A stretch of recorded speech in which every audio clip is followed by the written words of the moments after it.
Report Sergo, Canada 806, report Sergo. Roger, report Sergo, combat error 806. Was it right here?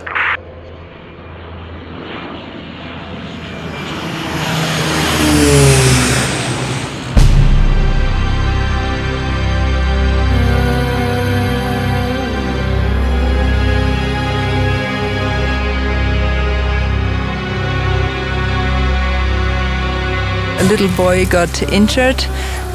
He was hit by a motorcycle. Quite badly, and he had his head fractured and internal bleeding. He was in the local hospital. He was unconscious. It was middle of the afternoon, and we calculated very quickly that we wouldn't have enough daylight remaining to make it out here and back to Kabul. The doctor wasn't sure if he would survive the night. We hoped and prayed that the kid would be able to hang on till then the next morning when we'd be able to dispatch an aircraft to come pick him up.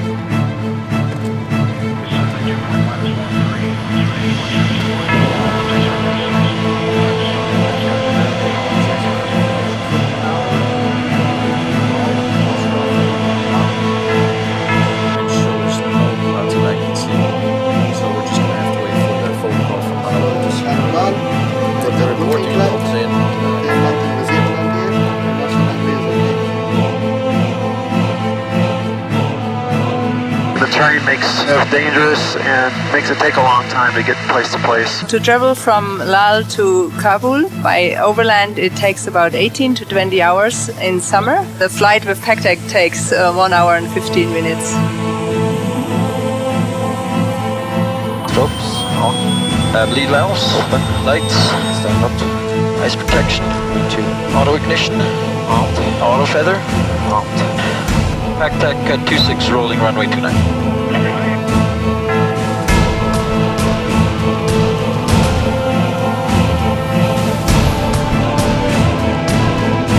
Departure Pactec 26 with you, 7,000 feet climbing runway heading requesting direct Lonix.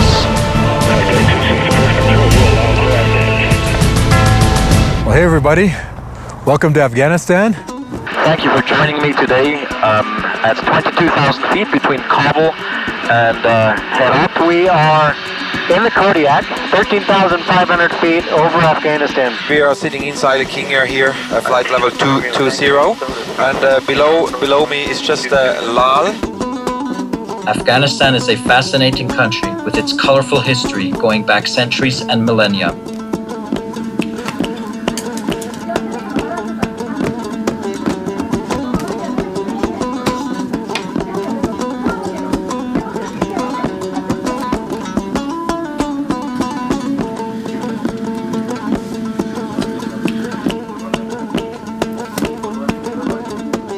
Roughly the size of Texas, or a bit larger than France, Afghanistan is landlocked in Central Asia with about 1/3 of its landmass as desert, where it can get brutally hot in the summer, and 2/3 being the rugged Hindu Kush mountain range, where conversely in the winter, temperatures where people live can plummet well below -25 Celsius.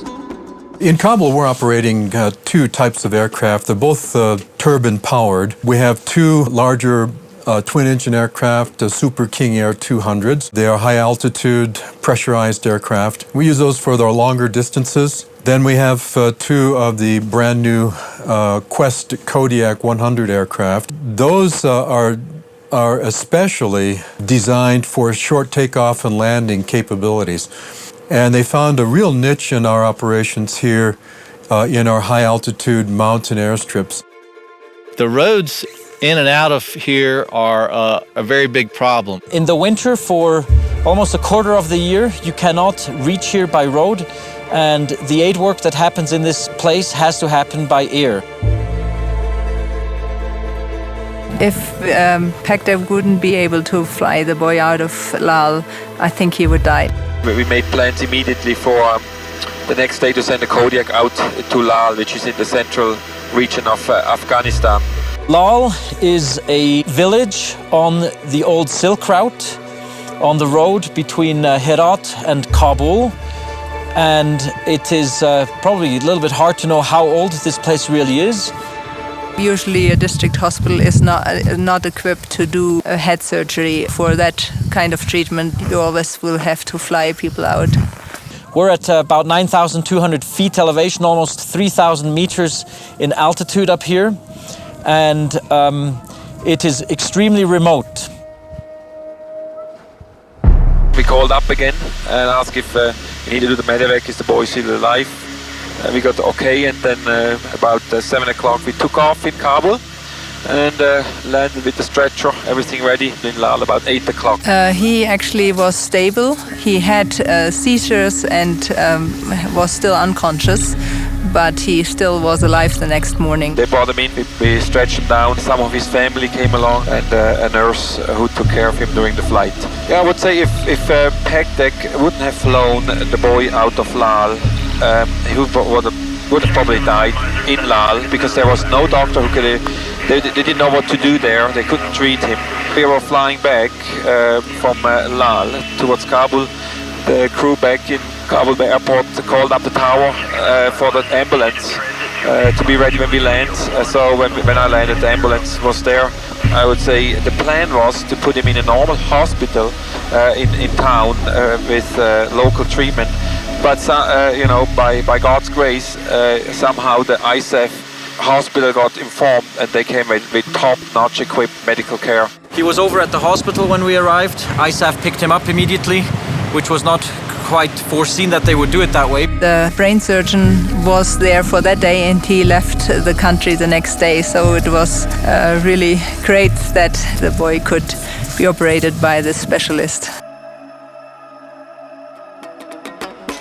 Kabul is the capital city of the Islamic Republic of Afghanistan at about 5,900 feet or 1,800 meters elevation, and it is ringed by mountain ranges all around.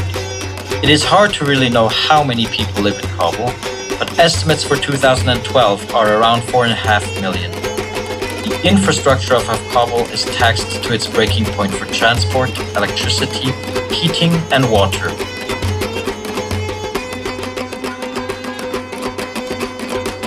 And yet, this post-war capital continues to grow at alarming rates as the 5th fastest growing city in the world, straining the resources more and more.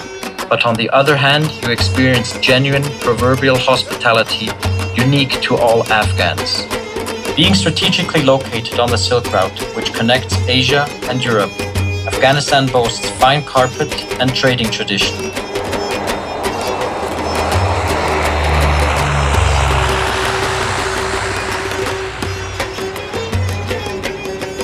Pactec is a non-profit humanitarian organization. We're a service organization that flies other development and humanitarian organizations throughout the country. Pactec is very strategically located here in Afghanistan, doing a crucial air support to the different regions where, you know, the national airline doesn't go, and that's where we pick it up and support the NGO community in what they need to do in Afghanistan to help the local population.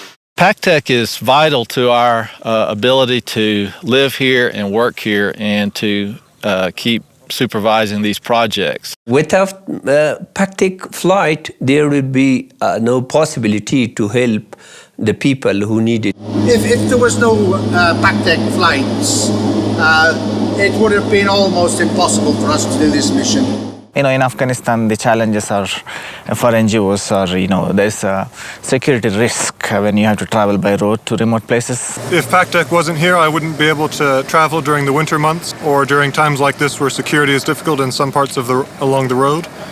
So I would be sitting at home instead of working. My name is Laurent Saillard, and I work for the European Commission Humanitarian Aid and Civil Protection. In the country now, the only humanitarian flight that really exists is Pactec. The way Pactec impacts our Afghan staff is through the training that we provide them. Pactec supports us to do a lot of things. The guys train me how to install, how to troubleshoot these things. We take an Afghan who has very little computer skills or even aviation skills and offer them life skills that they will use for years to come. If Pactec wasn't here, I would still work as a deminer and would still work looking for landmines around Afghanistan.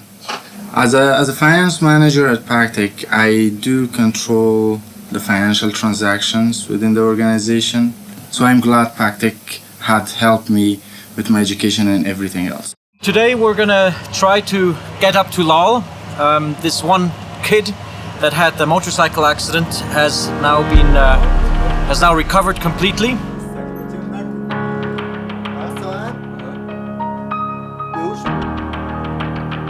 His father told me that everything is normal with the boy again, he's speaking normally.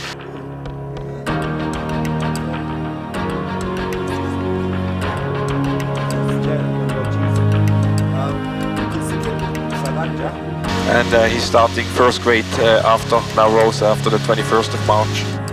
Finally, he's well enough after almost 2 months in Kabul here, so that he can go back to Lal. So today we're very happy to see that the weather seems to be cooperating in the winter. It's not always quite that way, but today it should be great. We have clear skies, quite cold, about -10 right now here in Kabul. Lal will be significantly colder, so we'll see what we can do today.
Okay, here we are in the yard, the house of where the little boy lives.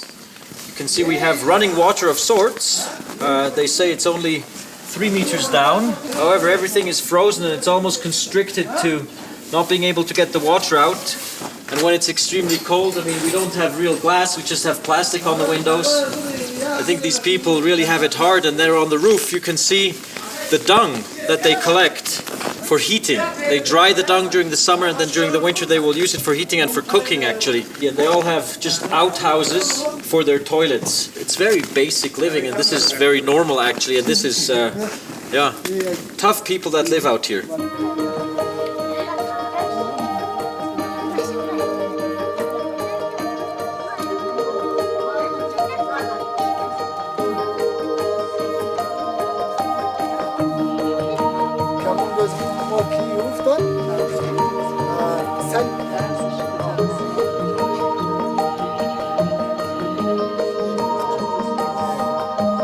You just saw a great example of how this amazing team serves the Afghan people.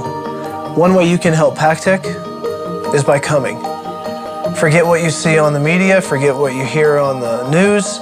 Come experience the land and see the people. See the need up close and have it change your life forever.